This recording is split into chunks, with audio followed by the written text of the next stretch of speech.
Welcome back to Studio 10. Key West resident and author Rodney Ross published his debut novel last year. The Cool Part of His Pillow is a poignant and humorous story of love and loss that recently received first place honors at the 2013 Next Generation Indie Book Awards. And following up that success, he's a featured author in a new anthology titled The Other Man. And Rodney joins us this morning to talk about his latest venture and his former venture, if you will, and its new success. Thank you so much for coming in. Thank you so much for having me, Holly. So what inspired you to sit down and write? Was that always your passion, writing, or did this come about because you felt you had a story to tell? No, I've always been a writer. I worked in advertising in Indianapolis for 20 plus years. So moving to Key West when I retired, sort of semi-retired, sort of freed me up to drink and write. So well, your hero, if you will, in The Cool Part of His Pillow moves to Key West as well. Is there anything autobiographical about this story, or was that where it stopped? Autobiographical to the point that I'm a man of a certain age and I moved to Key West. But beyond that, no, I mean, the story really is, I sort of made it up.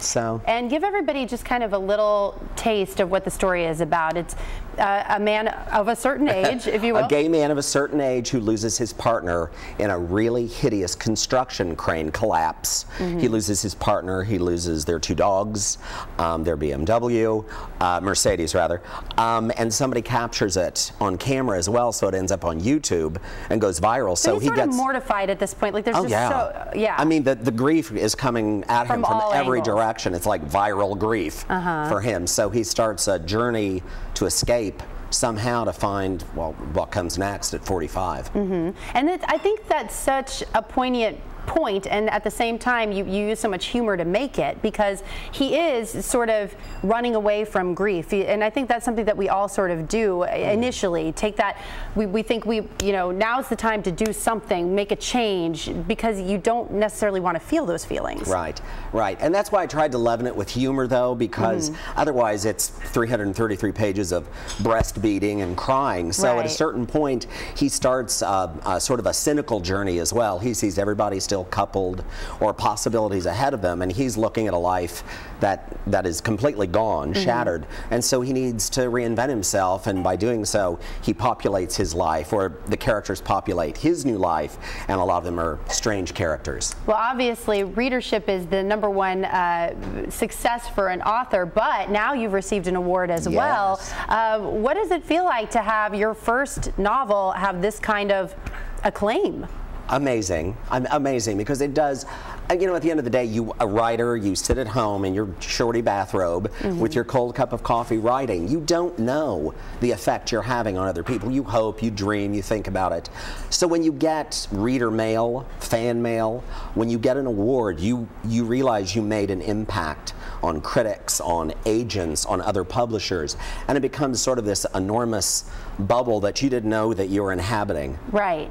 And that's a very interesting feeling. It's nice this day and age, I think, when you do something like writing, to have social media out there, because yes, you get, the feedback is immediate. The bad feedback can be immediate too, but in your case, I mean, it's really been, I would think, very affirming to have that kind of immediate boost, whereas I think authors, 20 years ago, they had to wait for the fan mail, Oh yes. I mean, it really is amazing. I mean, within days of it being published, I had mail coming in. I had people wanting to be my friend on Facebook, which is so alien, strangers from New Zealand, because it's available in every English-speaking country. And it's like, I've never been to New Zealand. Who is this person? Who are you? Yes, who are you?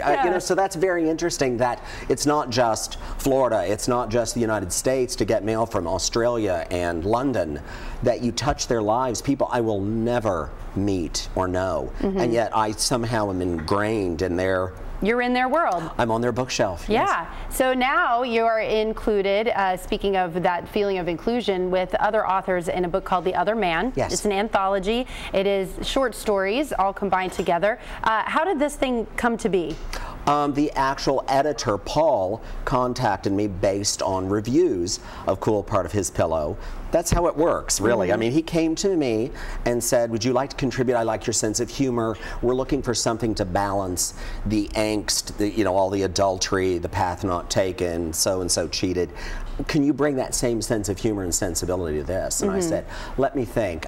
Yeah. And I submitted. He told me the word count, what I needed to do, and I had it to him within a month or so. Do you get ever compared with David Sedaris? Because that was sort of a feeling I got from you. It was very, there's a charm to your writing that I think is very meaningful, I think. Well, I would take that comparison. But no, I've actually been compared more with like Augustin Burroughs because his things are very dark, but leavened with humor, where David Sedaris pretty much makes fun or makes satire of the commonplace things, you know, a scuffle with his mother, things like that, where Augustin's a little bit darker. So the cool part of his pillow definitely probably leans more toward that, but I'll take either of those, Holly. Yeah, I'm wholly intrigued. I've only been able to read the synopsis so far, so I'm very excited. But where can people find the books if they're looking for them? Now, you said globally. So. We live in a world where you can go to Amazon.com as you're watching this and download it. You can go to Barnes & Noble, download it onto Nook. You can go into bookstores, LGBT bookstores, independent bookstores. If they don't have it, ask for it, order it.